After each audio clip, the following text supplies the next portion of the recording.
Hello, everybody. We are back. It was a little bit of a break there, which I am happy to kind of be taking. It allows me to catch up on the reading, the working at night, the family life. There's a lot going on. So we had a little bit of a breather. I am very excited to talk to my guest tonight. I mentioned in the original post that it was a brutal weekend for me. I went 0 for 5 in football. The Jets lost. All four of my fantasy teams lost. But I knew that I had this coming up on Wednesday and was super stoked about it. I have read both of his books so far that are out, and two 5 stars. I was going to lead into that, but two 5 stars. I love both of them very much. So we're going to get cracking and get talking about it because no one wants to hear just me talk. I don't want to hear just me talk. So we'll bring him to the stage now, Mr. Mosha Winter. Hello. How are you doing today, sir? I'm doing great. Doing great. Thank you so much for having me. How Oh, about you? my pleasure. Before I even get started, I wanted to ask, are you a sports guy? Because it looks like some people in the chat are also getting murdered in fantasy sports. I am a sports guy, but not American football. I like the other type of football, Regular football. Yeah. the one where The you first actually use one. feet. Yeah, exactly. It's really terrible, but I feel like I got into I guess original football. They make the video games very good and very fun to play. So I You mean remember like FIFA? FIFA, Yeah, yeah, I love those games. It's like my awesome. guilty pleasure. Right, it really is, and they make it awesome. But I'm trying to think. I was Millwall, like when I was in college. That used to be our team because we just did like that random generator 3 times, and it popped up. And then, did you ever see the movie Green Street Hooligans? No. It is not great, but Millwall's the bad guys in that, so it kind of was funny to have that happen. Nice. Um, but yes, I'm gonna pivot back to video games later. But I wanted to share. I'm gonna start with the first book of yours I read, Born in Fury, uh, because right off the bat, I wanted first off, fantastic cover. I'm gonna share the Thank you. second book's cover in a little bit, but how did you decide to go on this format with it? Because it looks beautiful. It was. I think I had this on my TBR on Goodreads way before like we even talked or anything. So nice job with the hook. Thank you. Do you mean like the design of the cover? Hmm.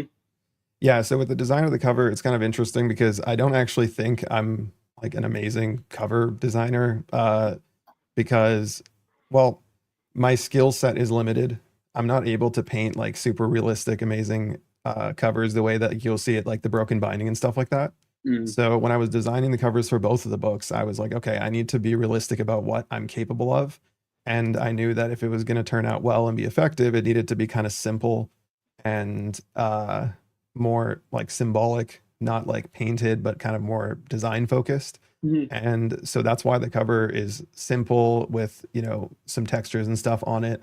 And I mostly just tried to like create as much contrast as I could and make it pop, make it stand out. And I think the new one is much, much better. The first I was one about to was say.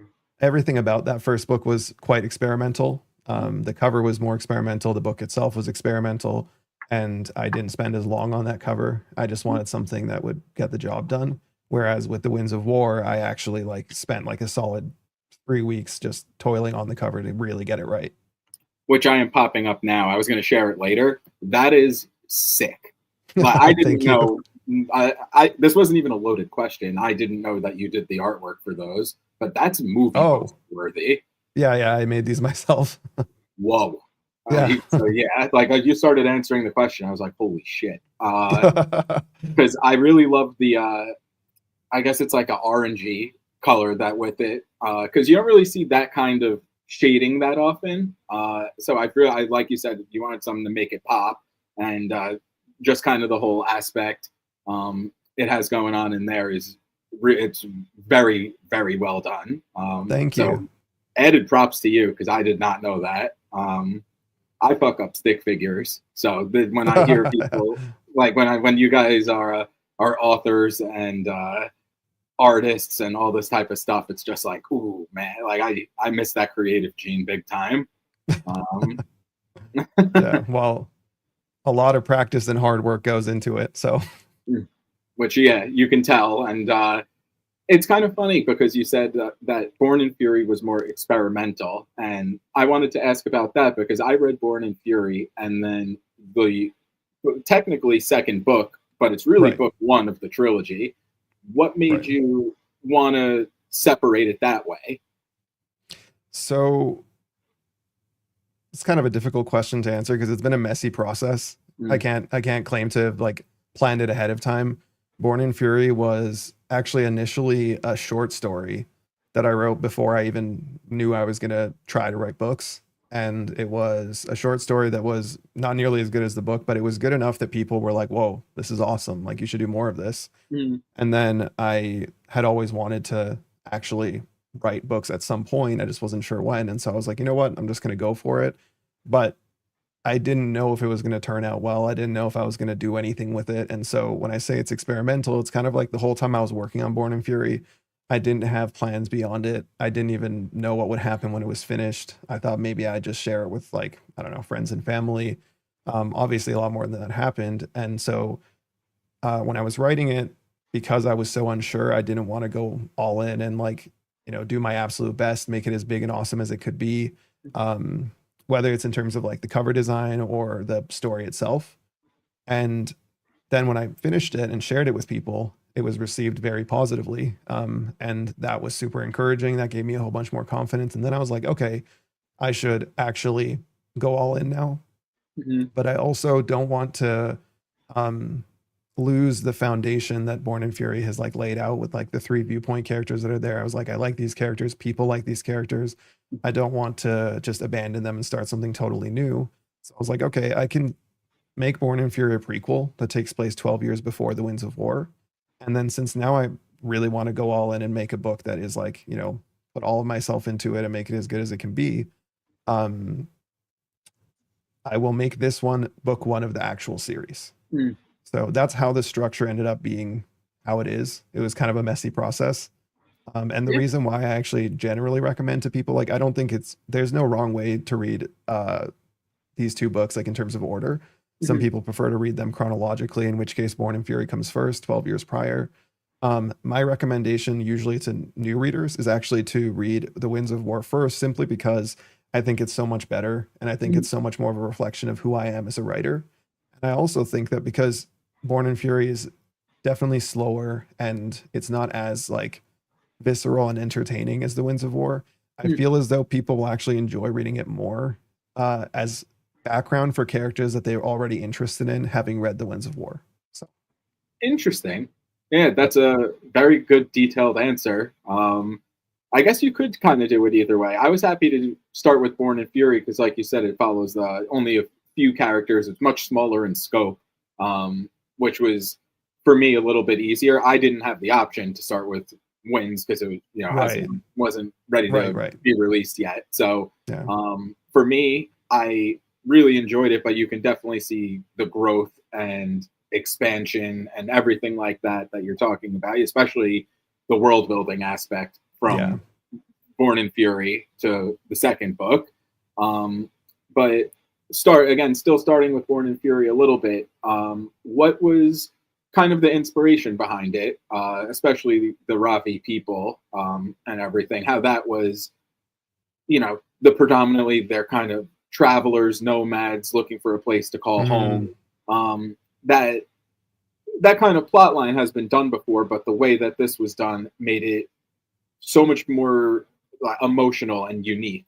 So, how did you go into it and really get help your process to get that point across?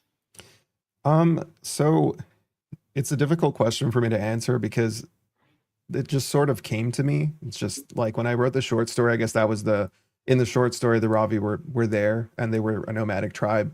So what inspired that exactly, I couldn't say, but I do know that like living in Canada, we have a lot of Indigenous people here, and the history of Indigenous, the First Nations tribes of Canada is that they were nomadic, or at least a huge number of them were nomadic. And in some of like my personal work, I've worked closely with indigenous tribes and I really love their culture. And so I think that's had a big influence for sure. Mm. And then also living in Canada, living in Alberta, where I'm close to the Rocky Mountains, I really enjoy going out into nature and camping. And I think having done so much of that, it felt like writing a story about a tribe that lives on the move was something that I would do well with and I would enjoy. It's out in nature pretty much the Mhm. entire time. And then in terms of like the more emotional side of it, I definitely, I mean, I'm myself a minority and uh, have faced, um, persecution for that Mm. throughout my life. And so writing a story from the point of view of a people who are facing that, facing discrimination and being attacked just for who they are was something that I could relate with. And so I Mm. think the emotional side of it, at least on a political level, that's where that came from. And as for like with the characters and what they go through throughout the story, I honestly couldn't tell you like that. I think just like, probably stories, shows, books, etc. that I've experienced that I've had in the back of my mind throughout my life. Once I sat down to write, they just sort of bubbled, they just came together and formed into Born in Fury. What do you think your biggest influences show book movie wise are? Um, Book wise, definitely George R. R. Martin, Song of Ice and Fire, in particular for The Winds of War. It's like the number one thing that people compare The Winds of War with, which is extremely flattering for me. Another big one is Steven Erikson. Malazan is probably my favorite series. Um, I know that it's probably cliche to say so, but Lord of the Rings is the biggest one. I think the moment when I realized I wanted to write a fantasy book at some point in my life was when I watched Lord of the Rings for like the 10th time 10 years ago or something like that. I was like, okay, this is awesome. And I read the books for the first time around that time. And yeah, so in terms of influences, it's definitely those, Yeah, which I guess is kind of a boring answer because it's like the most popular ones, but but it's so obvious and clear that those are influences on you, and you were able to take it and make it your own. Like I was talking to my wife, like probably like 25 minutes ago before I came downstairs to get all set up, and I was like, I give her brief rundowns just of like, you know, the background, the story, that type of thing, and I was like, cool. the winds, like there. Again, I'm very good on not spoiling anything, but there was definitely some stuff in there where it was like it took my breath away in a Oh, way that wow. it hadn't happened since I read Game of Thrones, where I was just like, no fucking way. And then like, I read it and I was like, well, now what? Like it was Yeah. one of those things. That was just like that couldn't have just happened. So it was like you said, flattering. I'm sure to be compared to it, but just know that even the comparisons that are flattering, just know that you knocked it out of the park with it. It's not Thank you so much. empty praise there. Um, it was very funny to read Born in Fury and then go into the second book. Because in Born in Fury, my favorite character was Rizu, who I hope. Everyone's favorite character was Rizu. Okay, thank God. But again, almost a little bit of a similar, not similar, but a kind of like a trope that we've come across before, where it's like a younger girl trained as an assassin for the Empire. But Mm, again, I'm not doing any spoilers or anything, and I feel like this is why I was so happy to read this book and then the second, because you see where she was before what happened in book two. But for sure. Yeah. with that storyline, what made you want to go that route, and then also make it unique into itself and not be the typical little girl like knows how to kill. Like we've seen this a couple times, but it was fun to read in your book. In Born in Fury or in Winds? In Born in Fury, like when she was still learning how to become the assassin.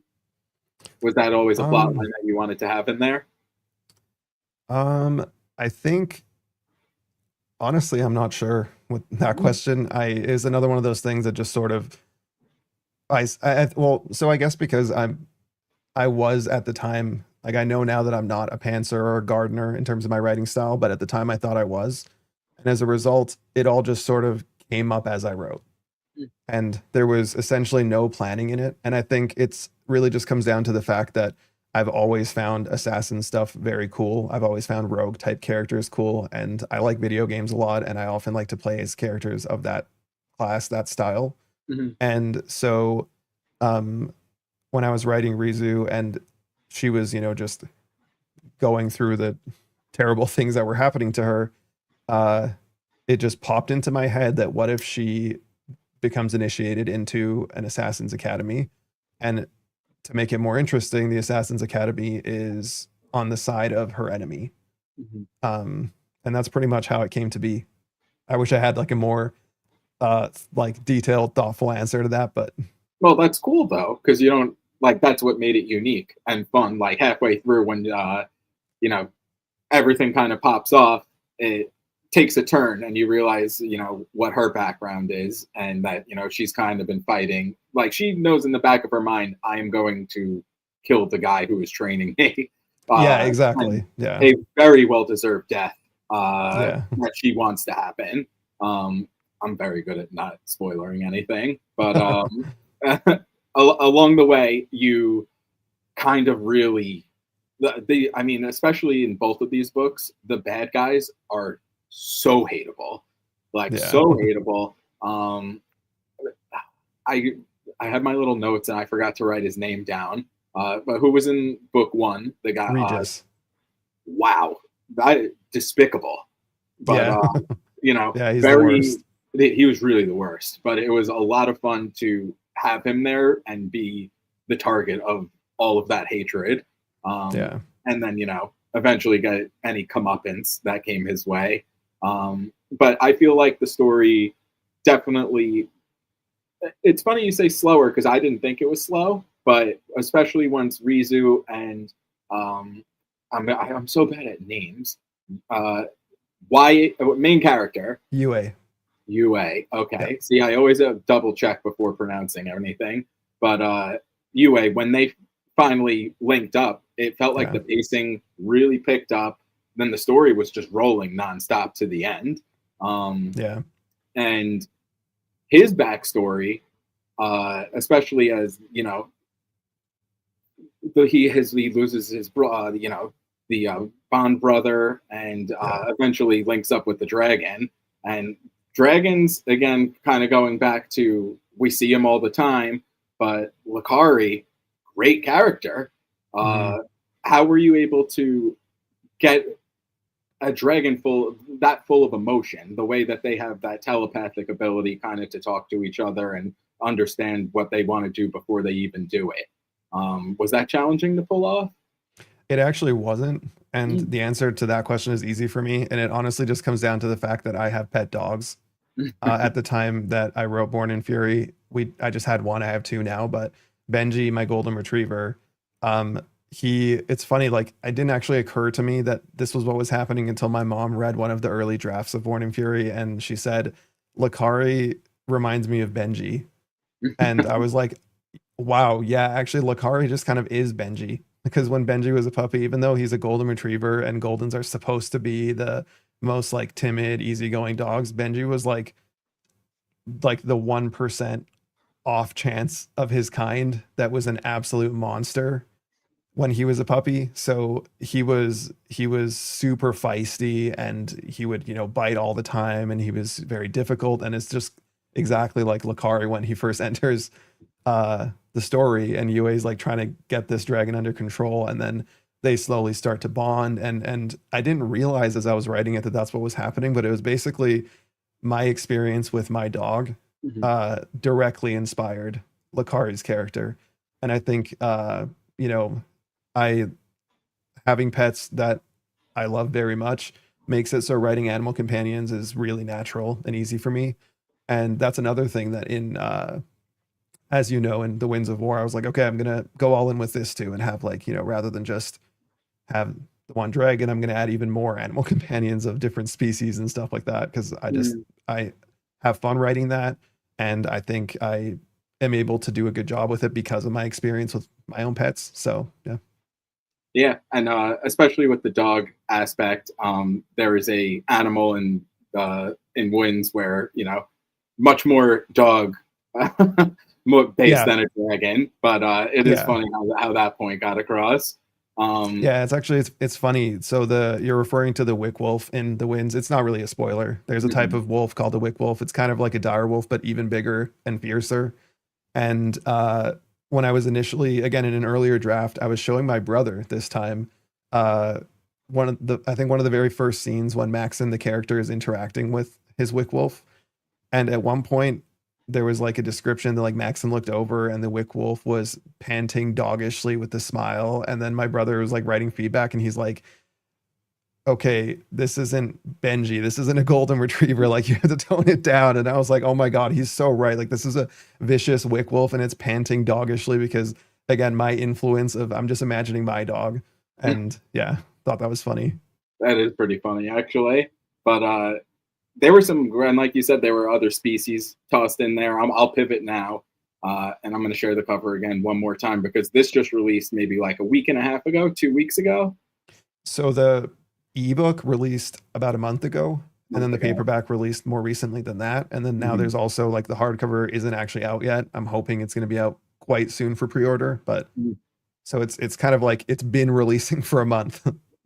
Staggered release.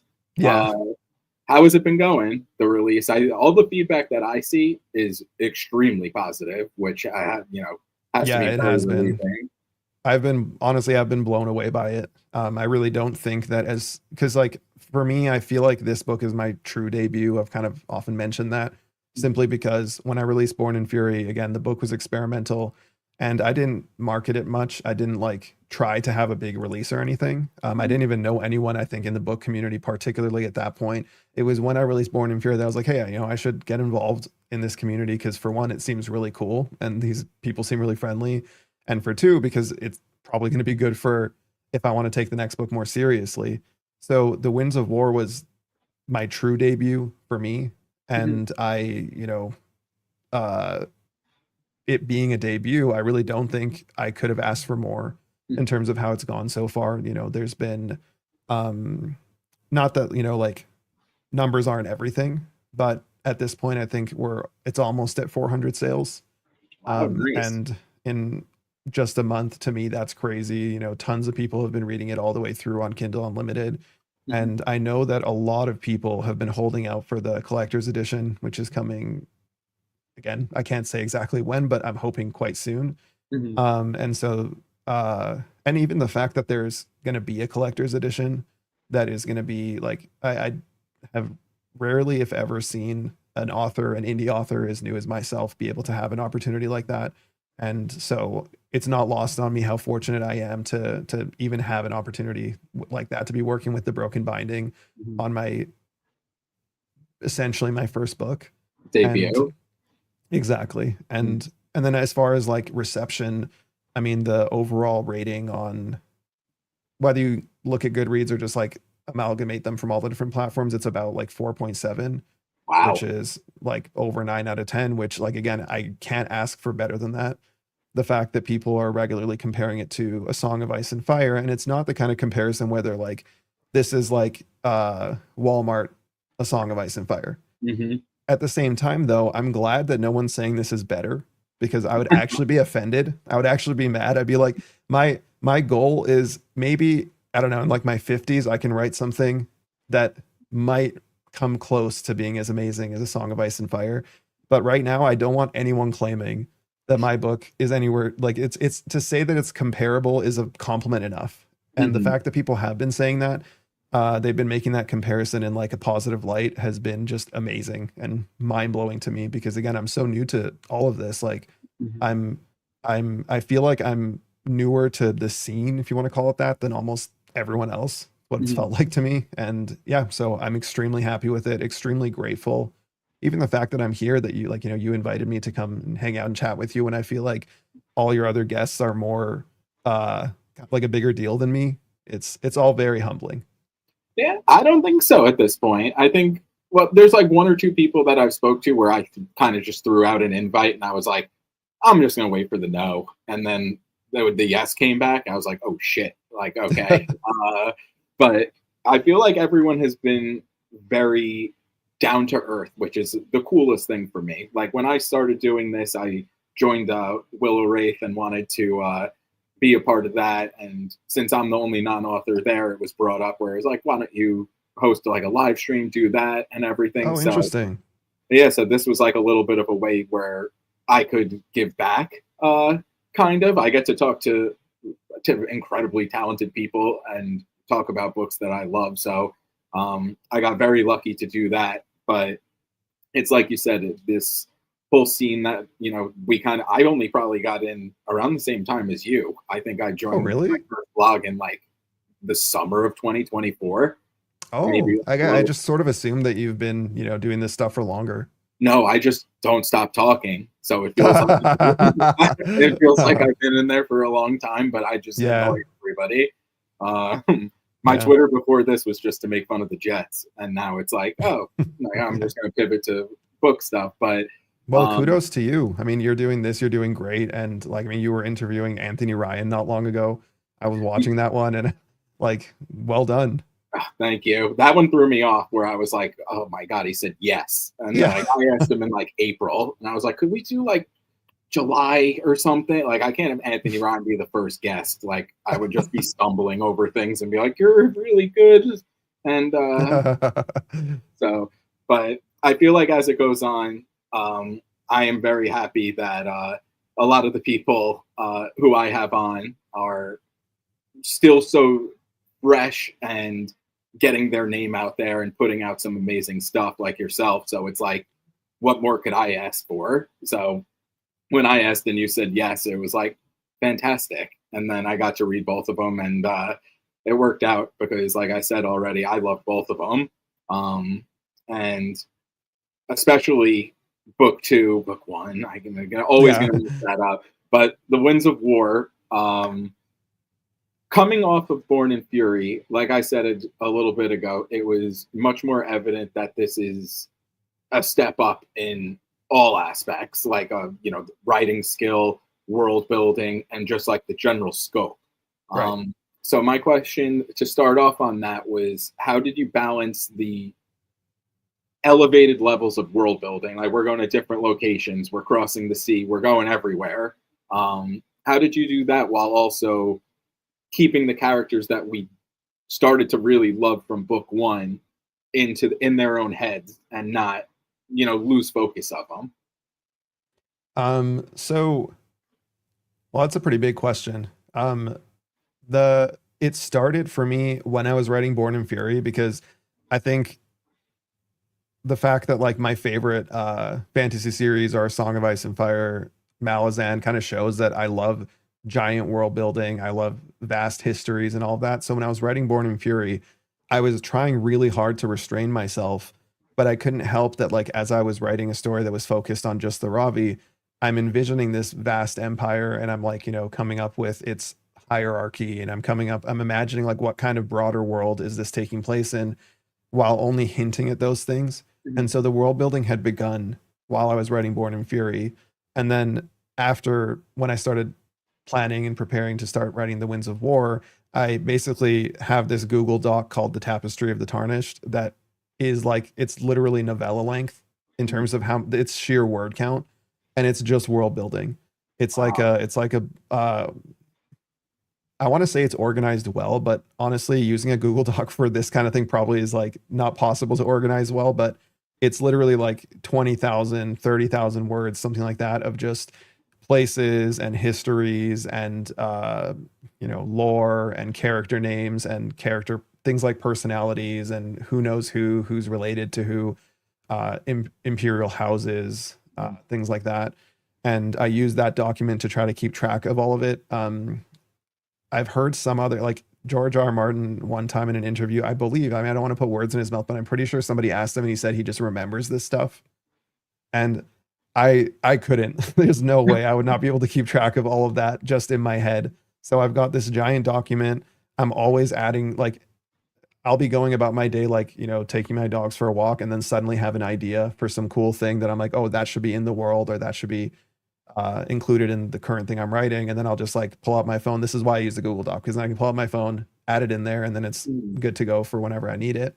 And then when I'm writing the story, when I'm writing the actual book itself, I try not to get too distracted by the world building and all that kind of stuff because I know that ultimately what people are going to enjoy, or at least I figure what people are going to enjoy when they're reading the story, is the characters and the plot. The characters most of all.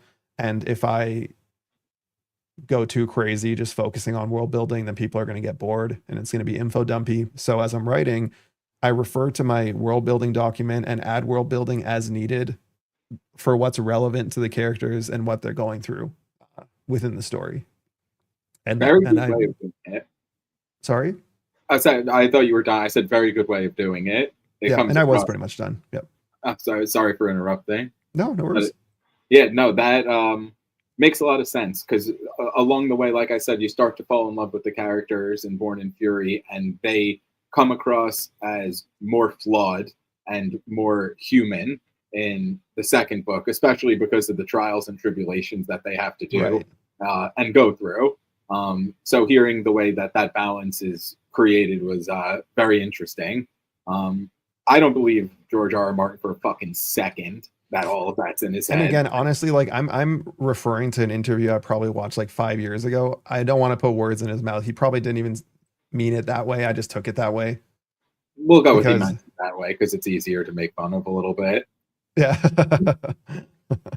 His interviews are fun, but there was what was it? I went to the World of Ice and Fire book release in Oh wow, cool. yeah, in New York City when that came out in like 2013, and it was like a Q&A panel, so they gave us all like an index card, and I'm wearing a Grateful Dead shirt right now. It's hard to see, but there's a lot of weird, subtle influence references to the Grateful Dead in his books. It's I'm so sorry. I don't even know what the Grateful Dead is. It's a band. jam band from like the Gotcha. olden days, but they're Gotcha. still like around the ones that are alive still. But Right. there's like a bunch of references, and we were at this Q&A, and I was like, "These are a couple references. Do you like the Grateful Dead?" And I was with my buddy, who this has a point, trust me. But he was like, the way that something about the religions and the sparrows, what influenced you to do that? And both of our questions were back to back. And when he got the intense diehard fan question about religion, he's like, I don't really know. Like I just make it up. And then to read my question was like, I love the Grateful Dead. I love trucking, and I call my home Terrapin State, and started listing songs. So I was elbowing my buddy. I was like, I told you. But so That's awesome. that's why I don't think he entirely knows everything, because he was responding to a jam band question, and when someone was Yeah. like, "Well, what about this huge religion in your books?" He's like, "I don't really know. I make it up." But and That's awesome. it was funny, so I was happy about that. I think it got picked up in a couple magazines where it was like George R. R. Martin named the Weirwood trees after Bob Weir, who's one of the singers. He never said that, and I messaged him and got ghosted, obviously. But I was like, I am so sorry. I didn't imply that, and I'm sure he saw it and was like, "Fucking idiot." But Wow, what a crazy story. it was it was long and drawn out, but like I said, it had a point, and I wanted to lead into this because the way that I was talking about the villains in book one being diabolical and evil, the villains in book two stepped it up a lot. And one of the main groups that was in there is kind of a religious based group that's attacking really everyone, the Empire, the Ravi, Yep. everybody. What influenced you to bring that aspect into the story, to have like a kind of a religious undertone and almost like a cult It is a cult, yeah. environment going on? Yeah, so like the cult environment, what made you Yeah. decide to bring that into the story? Several things. One like definite inspiration for that is like Scientology. Mhm. L. Ron Hubbard, the guy who founded Scientology, he like famously has a quote, something, I mean, it's not verbatim, but it's something along the lines of like, if you want to make money or control people, just start a religion. Yeah, And this isn't like me, ragging on religions. I don't inherently have anything against religions or religious people, but the truth is that religious extremism is a very, very convenient and relatively easy way to control people, to get your way. And I don't want to spoil too much from the book, but that was very much the idea, is that like there's going to be this cult, and having a crazy fanatical cult that is doing horrible things is not in itself particularly, I mean, it's interesting, but it's not super helpful in a story in itself. But having that be connected to powerful people and how they leverage that is not only interesting but sadly realistic, and it's something that I hate in the real world. And I think in general, like if there's one thing that I really just despise more than anything, is extremism in general. Like Mhm. I feel like extremism is the root of so much of, like, whether in religion or otherwise, extremism is the root of so much of the bad things that happen in the world. And so adding in a fanatical cult that embodies extremism entirely was something that I was able to write about pretty easily and passionately. Yeah. Mhm. And yeah, you can definitely tell. And they have the mutilation practices, which I'm not going to get too deep in, but again, very similar to other stories I've read where I was reading the words and being just cringing, just being Yeah. like, oh my god, I got to get past this. But Yeah. you know, how did you get that level of brutality across without making it, you know, hard to? I mean, it was hard to read, Of course. Yeah. but yeah, but not like a turn off or anything. Like it was one of those things again where it was similar to the acts that he was doing in book one, but different. There was some assaults and everything in book one, and this is just a different type of assault. But was that kind of just, this is how focused that this cult is, and why they're a threat to everybody? Yeah. I think like making sure that, like, trying to make sure that it's not just gratuitous, it's not just for the sake of being shocking, having it like be that by the end of the book, readers can almost all collectively agree that when there was brutal things happening in the book, it did serve the story. It was actually necessary and it fit into how things unfolded. And then as for like conveying those things without, going too far, I think I think just like intuitively, something I generally believe about writing and writers is that being empathetic is kind of like a necessity to be a good writer. Like you were mentioning earlier, how most of the people you've had on the show have been down to earth, like whether it's Anthony Ryan or someone like me. And I'm not surprised by that. I think that the majority of good writers are going to be empathetic people who are generally kind and thoughtful, and that's what makes them good writers. Mm. And so I don't want to, like, now it sounds like I'm, tooting my own horn, but I do think I'm a very empathetic person. And so putting myself in the shoes of others and imagining, if I was a reader uh, and I was reading this, what would be palatable and what would go too far, Mhm. and what's necessary to, like, actually show, and what can you kind of like cut to black on. And so it was definitely, challenging. I had to revise things and be put more thought into that aspect of the book than most things, because I really didn't want to, like, I knew that, again, George R. R. Martin's my inspiration, Steven Erikson and their series have wildly brutal stuff. And with Born in Fury, I did feel like it was a little soft for my liking. Like I didn't go in that direction as much because I was just trying to be more reserved. And I knew with Winds I wanted to go in on that and not hold back, but also not uh you know like hurt readers or upset them in a way that isn't helpful. So Mhm. I think just having that empathy, caring enough to like try to handle that with tact. I couldn't tell you exactly how I managed it, but I am glad that generally, like, from all the feedback I've heard from the reception, I don't think I've had a single person say that like this felt like gratuitously like, just for the sake of shock value, being brutal. Like the author is just reveling in it. Uh, and that's despite the fact that insanely brutal stuff happens in this book. So, yeah. Yeah, which again, it didn't come off as gratuitous at all. It just made the point that much harder, that how much evil there is in this world that they have to go through, like are facing. Yeah. Um, and I think that kind of ties into what I took away from the book as a whole, which I guess was the theme, the underlying theme that I saw in it was the will to survive. Especially once they got captured and Rizu went to, try and it's not even a spoiler. Try and go take out the empress. Yeah, it's like an Um, inciting incident, pretty much. So yes, yeah. So it's hard to talk about anything without just that, exactly, yeah, it but happens like very early in the book, so it's fine. very early. But after that, they're in the capital and in the middle of an empire that they have been trying to stay far away from, Yeah, and they have his kids, everything else going on. I feel like like I said, the underlying theme, which I'm not sure if you agree with, is doing what you have to do to survive, and kind of facing things that come your way, and when the odds seem insurmountable, doing what you have to do to make it through and also take care of the ones you love.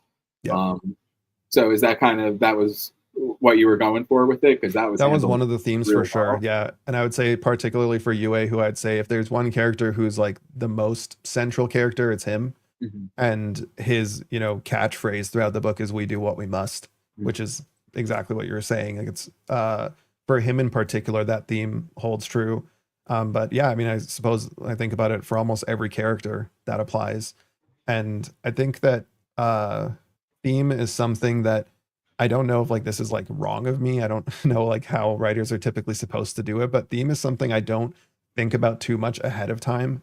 It's something I just um like I'll have a sense of what sort, like for example, we talked about extremism and the fanaticism and that. I'll have a sense that I want to have broad things like that in the book, and then I'll start writing and it'll become refined into more specific themes throughout the process of writing the book. And then yeah, by the end of it you end up with some specific ones like the will to survive, doing what you have to do to survive. Um, how do you navigate a situation like the Ravi end up when they're taken to the heart of the empire that they hate and trying to destroy them? How are they going to get out of that situation? What kind of stuff, what kind of things are they going to have to do in order to get through that? Yeah. And I feel like I'm not sure if other people have mentioned it, but one of my favorite aspects that got added to this book was Hatsun's storyline. Um, it was very interesting because book one, in book zero, I'm going to say book zero from Right. now Yeah. on. We had the Dragon Rider, we had the Assassin, and with the introduction of the Scholar storyline in book two, I feel like that was a fantastic addition because it was able to get those, not info dumps because it wasn't, but the way to learn about all the different cultures in kind of a scholastic setting. Um, and it didn't slow the pace down at all because he had his own trials and tribulations going on Right. while he was learning. But what made you want to add in that kind of plot line to the story? Yeah. That's a really good question. Um, So one part of it is just because I have, an academic background myself. I studied philosophy in university and I really loved that setting. And so it was another thing that I figured I was going to do a good job at writing and I was going to enjoy writing. So that was part of it. And then another part of it is something you touched on, which is just using it as a vehicle to convey things about the world that it's like the other characters are so embroiled in the stuff happening in the empire, and or wherever they may be, the things they're going through are so drawing them into the present that there's not as much room to worry about things in the broader world. And so having a character who is in a different location altogether, who is, as you said, he has his own trials, he has his own drama, and that makes reading his chapters interesting in themselves. But what he's uncovering and what he's learning, it doesn't feel too far removed, or at least the hope was that it wouldn't feel too far removed from the rest of the story because the stuff that he's learning and uncovering involves those other characters, even if at the time he's not doesn't have a direct connection with them. Like very early on, I think it's like in Hatsun's second or third chapter, um, he is having a conversation with two of his fellow students on the way to the school, on their way to their boarding school, and they're talking about the Ravi just offhandedly, and the Ravi are the three central characters of the book. And so it's like right off the bat, there's a bit of a connection there, so that readers, the hope was that readers would be like, oh, okay, so like this isn't just some side story. Like there's that signpost even early on that Mhm. this is going to be related. And then obviously throughout the course of the book, for reasons that I don't want to reveal, that becomes more and more clear. So yeah, it was a combination of these factors of, I have a background in academia and I wanted to feature that. And I also wanted to use his story as a vehicle to unveil things about the world that would have been ham-fisted, or I don't know if that's the right word. Like they would have felt awkward and forced had I Yeah. been trying to weave them into the other characters' stories. And then also the part of the world that he's in, that's a country called Vesia, being able to show a nation kind of a bit more in depth as a counterpoint to the Empire, which is where the majority of the book takes place. That was another thing I wanted to show the contrast, show how other parts of like that this world has varying rich cultures. Um, it's not a story just about this one empire.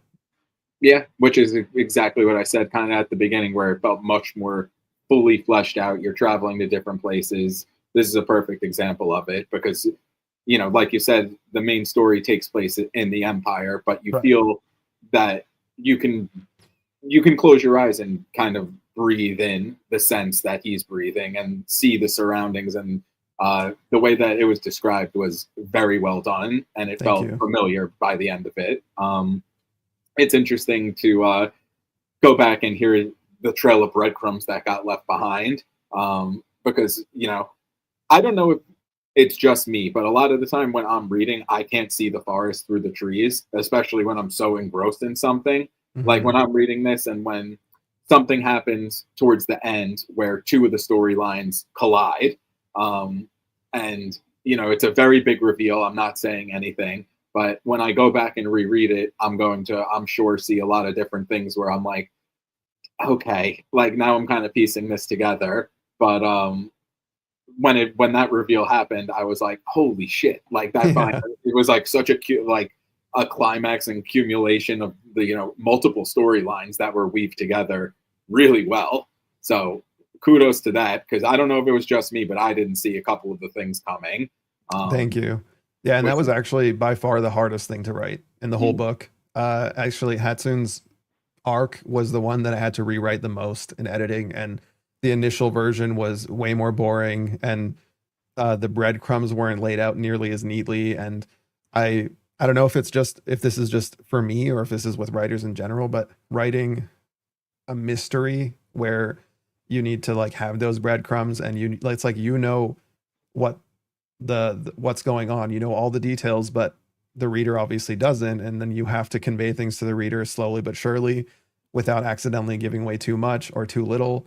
That proved to be very challenging for me, and I'm guessing probably for most writers it'd be difficult, but yeah, that was tough, and I'm really glad to hear that it turned out well. yeah, And it did, you're and you're it's not the only one who said that. I've had a good few people be like, holy crap, like I'm really impressed with how you did this aspect of the story. So yeah, so that's good to hear then. But yeah, because it like Alex is saying, it's very hard to balance because you were doing right, yeah, exactly.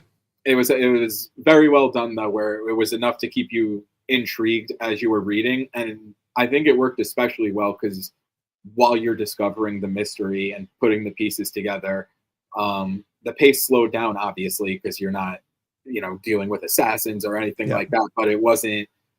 Every once in a while you read a book and you see the character's name pop up as the POV, and you're just like, shit. Like, I Yeah. gotta get through these like 5 pages and back to the good stuff. But this story, I love the scholar storyline, you know, for the most part. But this was very well done. So I definitely kudos to adding that in there. And especially, like we said, uh, it was a very good way to enhance the world building. And put us in a different perspective. Um, Yeah, and and I sorry, go oh, ahead. sorry. Yeah. I was just gonna say, definitely part of the idea with it also was to give, like, because the rest of the book is so intense and so fast moving, it was actually like the hope was to give a bit of a chance to take a breather for readers.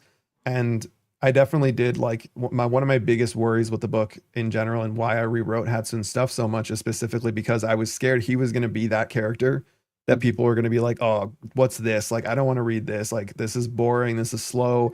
I want to go back to that." So it's definitely a relief that it seems like it didn't go that way.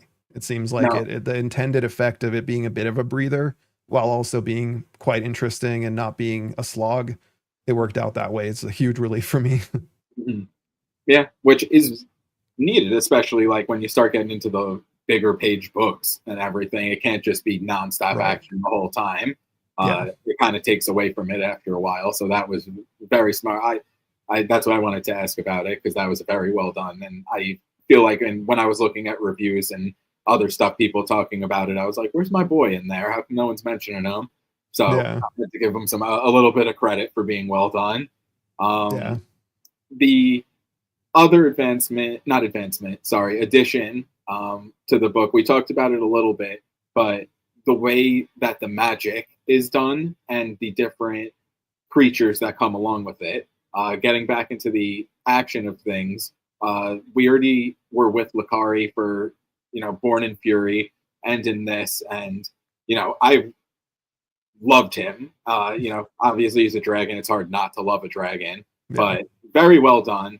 But what made you want to? Again, I'm not going to spoil anything, but there are other varieties of dragon out there, I should say. Hmm. So, um, how did you pick those um, elements? I guess I could say for the other types of dragons and Right. creatures and like that. Yeah. This is another one that's easy for me to answer because the answer to that one for sure is video games. Because, like, I'm not sure if you've heard of the series Monster Hunter. It's basically like it's a series where you hunt different types of dragons that are, all the different elements, and their designs are just fantastic. And I think video games in general, like the games I tend to like the most, role playing games where, and I guess this could also apply to like tabletop role playing games like D&D, but those games, the RPGs tend to have like all kinds of different creatures at like different power levels and different elements, and I've always just adored that. And so this was another thing that in Born in Fury, I was like, I'm gonna be reserved. I'm not gonna pursue this too much. But then when I was writing Winds, I was like, I know that I'm gonna, let myself indulge in this thing that I enjoy a lot.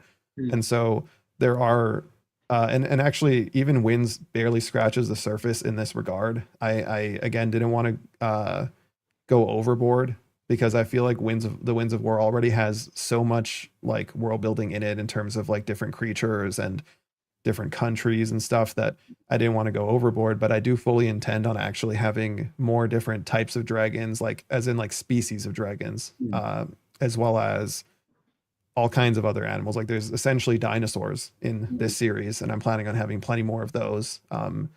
And in particular, like one part of the empire we don't see at all, I don't think, in the Winds is the northern part of it. And I live in Canada, and I love snowy environments, and so I'm hoping for the next book to really delve into that and have a whole host of new creatures. Like this is like a small spoiler, small teaser, but I'm planning on having like bear riding Wow. warriors as part of it, just as a small example. Yeah. How is again a little teaser? How's book two coming along? So I basically it hasn't even started as of now, which I'm very sad to say. And the reason for that is because I did a terrible job of planning and scheduling the launch of this book. Just I guess because of inexperience. And actually I guess also because I do most of my stuff myself, including art, cover design, and I have like 10 illustrations in this book that I did myself because I really wanted to go above and beyond. Um, as much as I could to make the product as robust as it could be. But 10 illustrations take a lot of time to make, and not to mention that the book itself is 200,000 words, and uh, I do the formatting myself, and so the amount of work I ended up having to do in the 2 3 months leading up to this book's launch, and even like in the months since it came out, it's still been crazy, has been way too much. And I really should have like put off the release by like a solid 3 4 months. to have it be that I could do that stuff without having to like kill myself with crunch the way I did. And then also to be able to start working on the next book in a more timely manner. Instead, what happened was I had to crunch like crazy, which resulted in some pretty severe burnout. And so right now I'm just kind of like in recovery, trying to like get my energy back and also catch up on life stuff that was neglected when I was crunching and focusing on the book, stuff around the house, just basic things like that.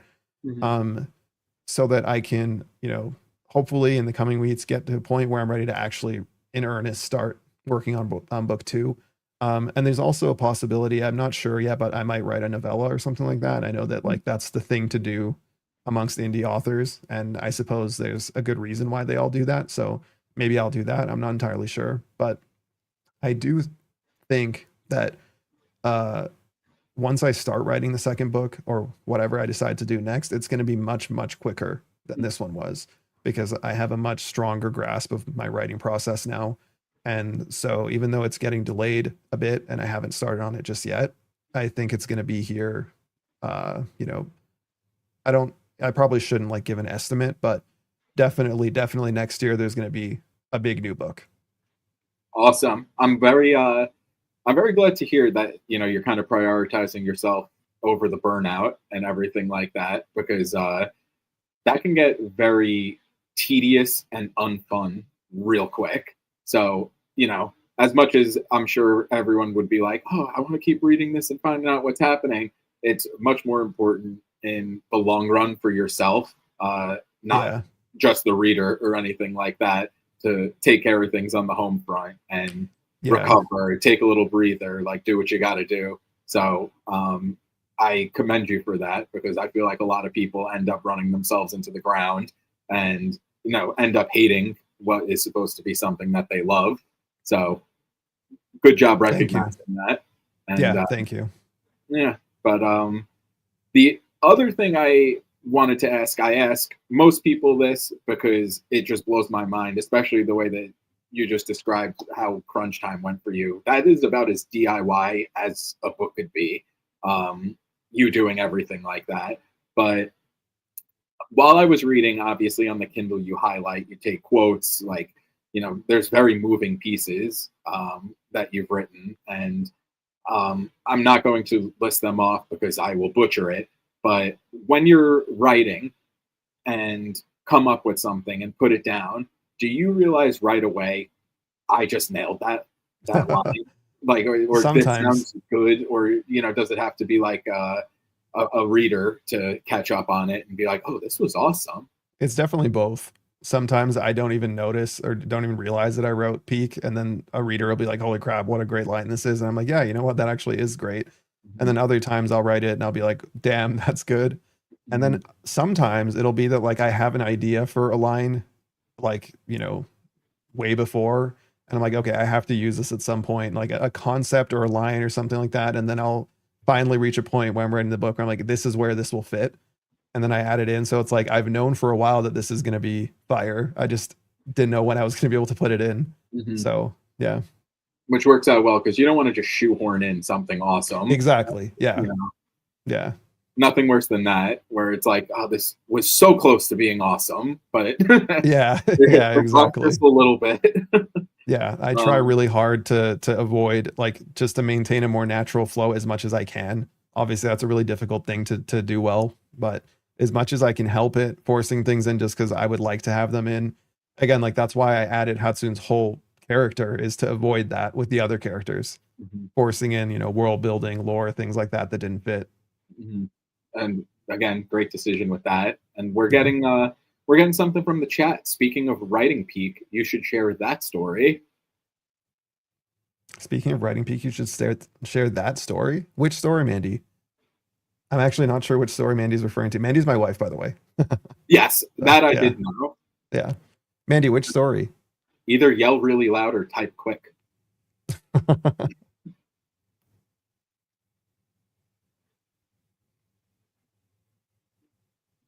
Well, we can just continue chatting while she. It involves a locked door.